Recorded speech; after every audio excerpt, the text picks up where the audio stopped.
with your girl, come vibe with your girl. Hey, hey, hey, hey. Y'all, guess who I'm back with? Bigkardash in the Bigkardash building. Y'all, don't mind me. I just feel like wearing these glasses today. Feeling real smart, classy.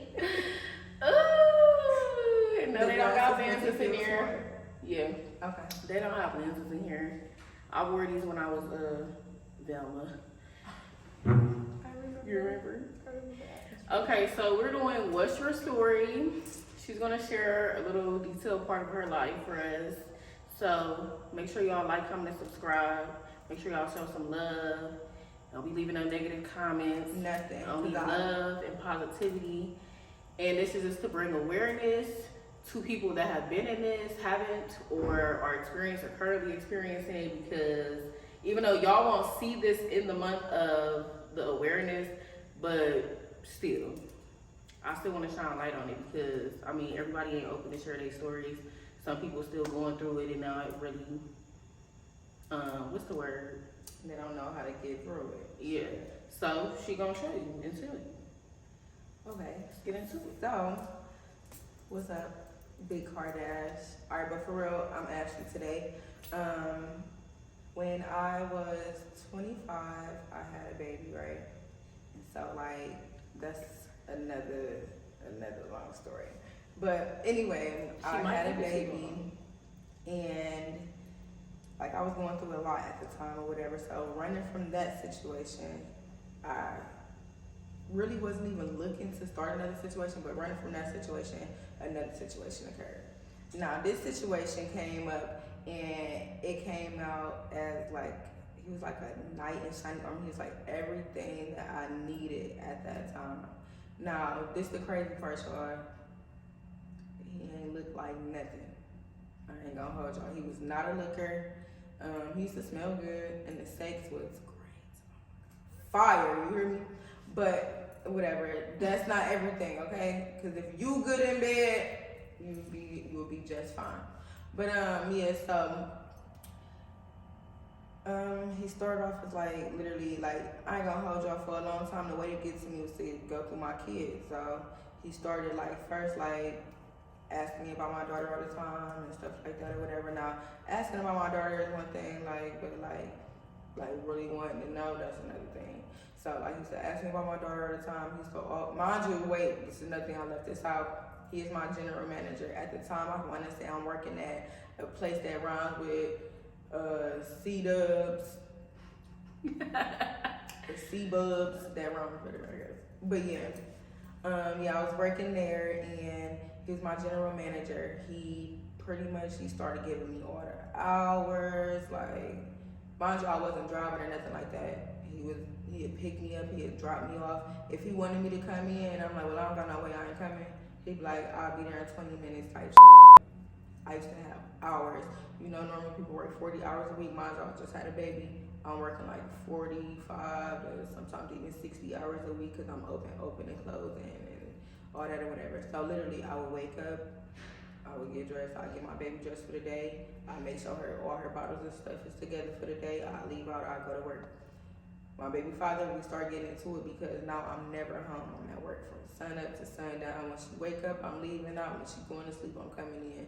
Or sometimes I'll be in the came in, and she don't even get to see me. She gonna see me when she wake up type shit. And so like we started bumping heads about that or whatever. Now mind you, I gotta tell you on a piece of the previous situation. Mind you, at the time my baby father was on the run. And so like in my head I'm like, you gonna go to jail soon, so why wouldn't you want to spend as much time with your daughter as possible? That's all I'm thinking about. I'm not thinking about like stuff that he had to put together or nothing like that. I'm just like, you about to be gone, and shit, what I gotta do for us now. So that was that. Okay, so I ended up leaving my baby father completely. Like I moved out the house and stuff like that or whatever, and I went to go stay with my mom. Now I really wasn't comfortable living at my mom's house. Like that wasn't like my thing. I had already been on my own for so long, so it's like to have to go back to my parents' house, I can't do it. So again, I'm kicking it with my general manager or whatever. And so like by this time now, we be going on dates and stuff like that or whatever. I'll probably go over his house and kick it or whatever. We would probably have our daughters have play dates or something like that or whatever. Like we just doing minimum kicking it. Then one time I ended up spending the night. When I spent the night though, it was cool. Nothing happened or nothing like that again. Mind you, we had been kicking it for months. Like nothing happened on that night. Okay, so the next time I spent the night, we ended up having sex and stuff like that. So now we done brought the intimacy part in. So now we doing it and shit like that or whatever. And here she go. Here Here when I she say go. It's the do it for me, dog. I can't. I'm supposed to be PG. I ain't supposed to be saying. You right, but she still say this in real life. Like she still say this in real life. Yeah. So now that we doing it or whatever, like now me and Denver, we going over there, and Denver, that's my baby. We going over there, we spending the night and shit like that or whatever. And so next thing you know, I lived there. Yeah, it was like that. But it wasn't even like that fast, but it wasn't. It was like in like 3 to 4 months, I'm gonna say I was living with that nigga. And then like pretty much like that was his idea. He was like, yeah, you always here anyway, you might as well just get your stuff and just come here and da. And I'm so like, right now I'm in heaven. Like this nigga doing everything I need him to do. Like he giving me all the hours, so it's not like I'm dependent on him because I'm getting my own money and stuff like that or whatever. So once I finally moved in, first it was the baby mama drama. Oh my God. First of all, this is a red flag. This is some dumb shit. And I can't even believe I'm about to even say this, but I'll never forget one of the times that I was over this man's house kicking it or whatever. His baby mama had circled the block. He was like, come in the house real fast. And he made me go in the bedroom. And then I come out the bedroom or whatever, and he was like, no, she be on some weird shit. I just don't want her to try to do nothing to you, Y'all, I don't even play like that. Ain't nobody gonna touch me. I move around freely, like that's just how I am. Like ain't nobody gonna do nothing to me. I'm gonna move around this motherfucker. So he like whatever, he just got mad at me because I didn't want to stay in the fucking bedroom because he was scared of her seeing me. I'm not scared about her seeing me though. So that was that. We ended up now that I'm living there or whatever. So COVID hit. This is the day before they about to do the shut. Like this is like right before they finna do the shutdown or whatever. But everybody's in like a frenzy. Everybody's going grocery shopping crazy. They getting all the toilet paper, all of this stuff. Like everybody's just bulking up on everything. So we go to the grocery store. We clean out our refrigerator and the deep freezer. We clean out everything. We fill that shit right back up. We loaded up everything: toilet paper, paper towels, laundry detergent, everything. We got everything. Okay. Mind you, at the time I was getting food stamps, I went crazy. I had to spend a good $500 in Walmart on groceries. Like I went crazy. So we get in the house or whatever. He like, yeah, well, I gotta go run back up to the job. I'll be back. Now, okay, let me tell you a little bit about his history. He had a fiance, and the house that we live in, his fiance died in that house, and she was supposed to have died from an aneurysm. This is supposed to be like this perfectly healthy woman. I don't think she smoked or nothing like that, but she did drink. But she drank wine and shit. She didn't drink alcohol. She died from an aneurysm in this house, okay? So I ain't trying to scare y'all or nothing like that, but I'm woke and I don't know how y'all feel about energies and shit like that, but I can feel them. Like, if somebody close to me die and I'm like in too much of a funk and I can't get through it, they gonna come see me. They gonna come talk to me. They gonna make me feel better. That might be the only time that they come, but I'm gonna get that one visit. If I cannot get out of it, I'm gonna get that one visit. So boom, we in this house or whatever, and like weird stuff used to happen all the time or whatever. But I used to be thinking like, okay, like maybe I'm tripping. But whatever. One day I'm sitting in the house. He went back up to the job. Denver is asleep. I'm sitting on the couch or whatever. And in his living room, it's a big ass fish tank. There's no music on, so like it ain't no bass or nothing going. The door is closed because it's like March. The door is closed, and I'm sitting on the couch. I don't even really care to watch TV, but if I had a TV on, it's cut down low so I can really still hear. Mind you, my baby's in the back room asleep. So I got the TV down low. I'm scrolling on my phone. It was hella mail on top of the fish tank. All the mail just flew up the fish tank. So I'm like, okay, you know what? It's not just flat out jump to conclusions or nothing like that. I go pick up the mail. It's a candle sitting on the table. I pick up it's a big candle. Like, it's wide as Bath and Body Works, but it's tall. So I picked that candle up. I set it on top of the mail. I kid you all not. The mail flew back off the fucking fish tank. Ooh. So I'm chilling, I'm calm, y'all. I'm not scared or nothing like that or whatever, because she ain't did nothing to me. She just pretty much letting me know that she is here. This is her house, and it was. That's who he moved there with. This is her house. So when he come home from work, I tell him like, yeah, like I ain't trying to scare you or nothing, but Keisha's still in this house. And he was like, he just instantly get mad. These are for the non-believers. This is for the people who are asleep. This is our first go round, okay? So he like, you always like, I don't know where the fuck you getting this dumbass stuff from. Like, you always letting people like make you believe some shit. Like, can you think for yourself? Do you have a mind of your own? Mind y'all, this is my first time seeing him flip out like this. So I'm not trying to say that to, I said again, I'm not trying to say that to scare you or make you feel no type of way or nothing like that. I'm just letting you know what happened. You probably knocked the fucking mail off. So you mean to tell me I'm about to be sitting on this couch, what I do, I'm the big bad wolf, blew them motherfucking papers from up under the candle, because that was the second time, and this is all in one night. So I'm like, you know what, like, you don't have to believe me, but I'm telling you what I saw, this is what happened. I get up to go to the back room, whatever, he pulled me by my hair. I had a rap, I'll never forget it. He pulled me by my hair, and he just like, you dumb as fuck to get to going in, just, oh my God, I was every kind of bitch hole you could think of, or whatever. Like when I say he had my hair so hard, about with both hands, like this, and I was in the air. He just like pretty much just from one wall to the other wall, to one wall to the other wall, threw me on the floor, smacked me. I'm just like, God damn, like, if I was the only thing I could keep saying is, if I was a man, you wouldn't do this. If I was a man, you would not do this. So I ain't gonna hold y'all. I'm not no punk, and I know how to take care of myself. So of course, I'm not no hoe. I'm going to fight back. So I was fighting back. I tried to bite that man's dick off. I sure did. But that was the first toxic incident. Why didn't I learn right there? So boom. That night, the police got called. I don't even know who called the police, honestly, but I do remember being in the bedroom. I locked myself in the bedroom, and he banging on the door. Open this motherfucking door. If I open it, somebody leaving up out that motherfucker, and you ain't gonna like it. Mind you, it's me and my baby in this room.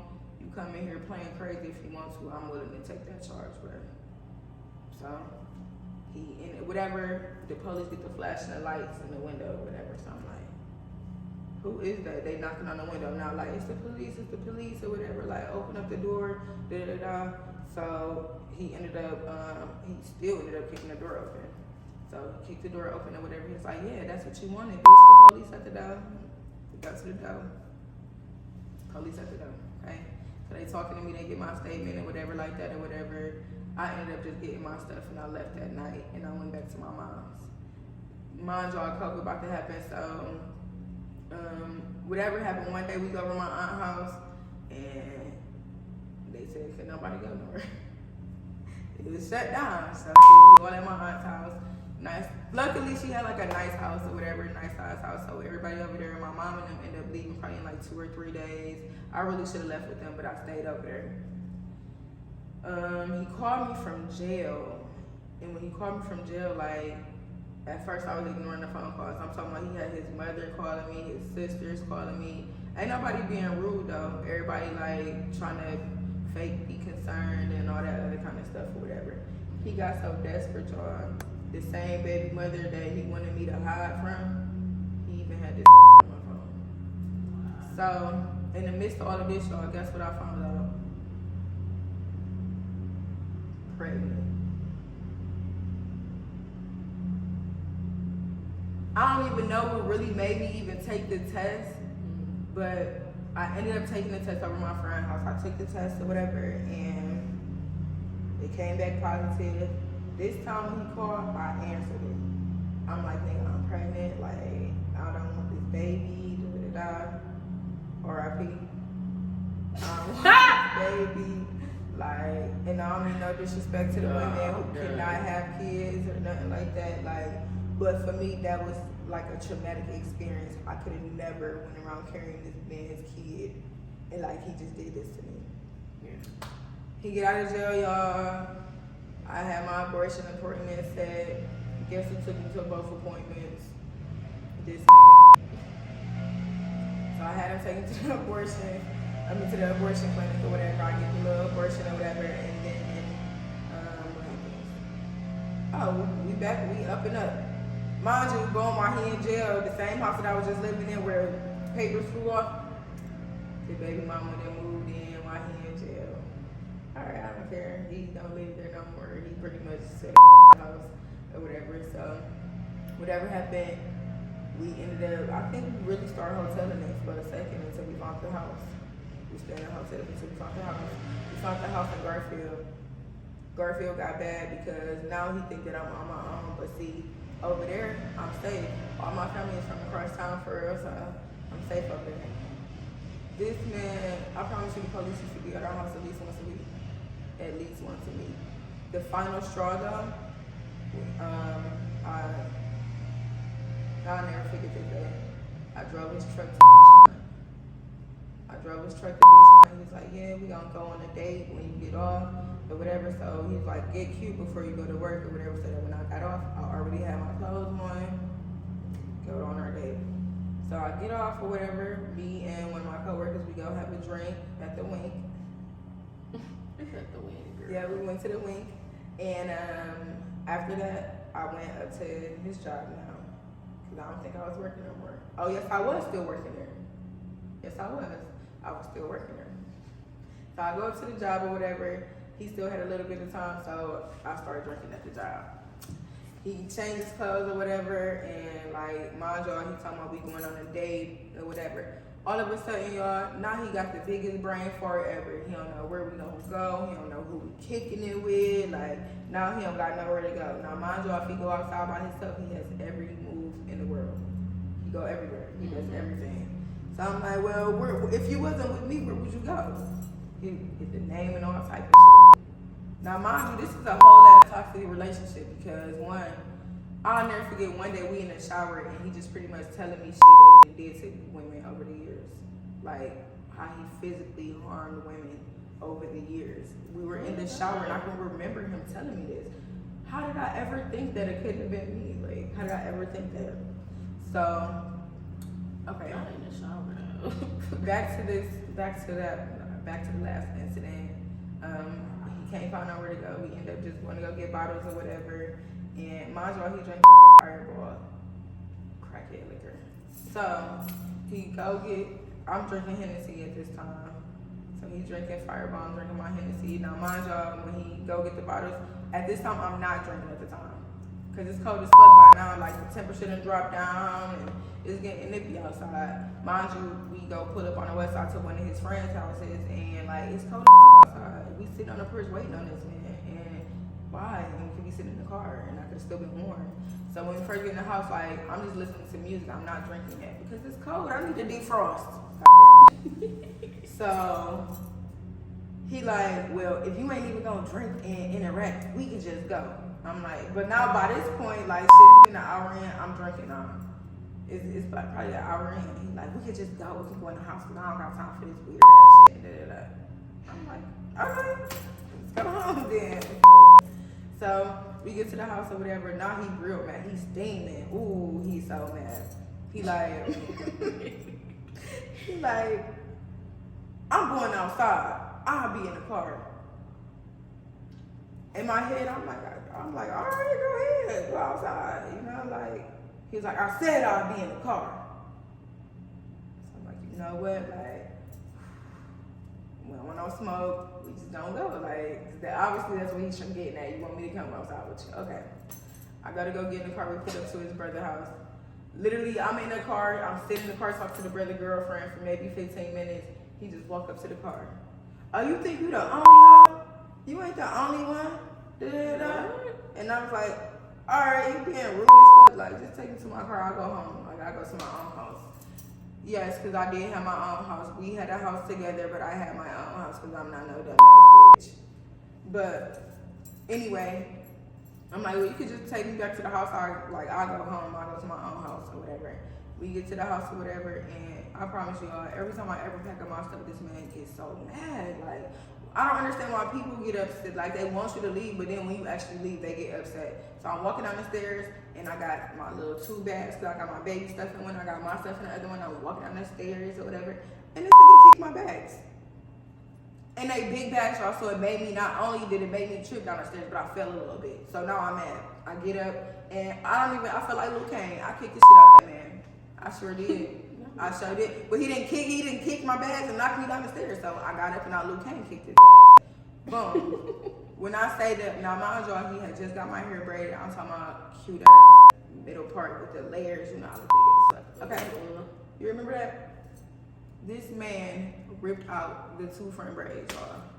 How you just get my hair done and you rip my hair out? Like, I'm talking about one of the braids was just flat out dangling. Like, it was to the point where, like, either I had to cut it or it was gonna get, like, it was gonna hang so much it was gonna come out. So, whatever happened, I called my mom or whatever, and I'm like, yeah, mom, like, I need y'all to be on your way, tripping, like, mind y'all, I ain't gonna hold y'all. One of the worst things you can do in a situation like this, one is to keep on calling your family, because your family is gonna get fed up. It's gonna have your family looking at you crazy, like, what's wrong with you mentally, like, that you keep on going back to this or whatever. And in my case, I'm gonna be real, like, it wasn't that I went back because I had to go back or because I wanted to go back. I went back because it was on some shit where, like, nigga, the point that I was at in my life, I was at a really, really bad low. And I'm asking my parents for help, and my parents telling me to go ask that nigga. Real shit. Real shit. So, whatever happened, I finally get my stuff in the car or whatever, like, but the whole time I'm putting my stuff in the car, he just swinging, he been smacking me up, all type of shit or whatever. Y'all, he punched my window out, and he punched me in the eye. I had a really, really bad black eye. So, after he punched me in the eye, y'all, I just remember backing my car up. I had a Chrysler 200. I remember backing my car up and just ramming into his car repeatedly. But it was like he got out the way just like this fucking much. Like he was this close every time. By the grace of God, he moved every time. I tried to kill that man. Like, I really wanted to pin him between my car and his truck, and I was going to keep on hitting fucking gas and never let up off that shit. That was my plan. That was insane. Like, but in that moment, it was like really God protecting me, or the universe protecting me, or something. Or whoever was, I was being protected that night, because like that could have been, I could have threw my whole life away. I could have been dead for real, because like literally, his truck was up the driveway, and I would back all the way up to the streets, and I would zoom up in that fucking driveway, and literally he would be like taunting at me, like, haha, type shit or whatever. Okay.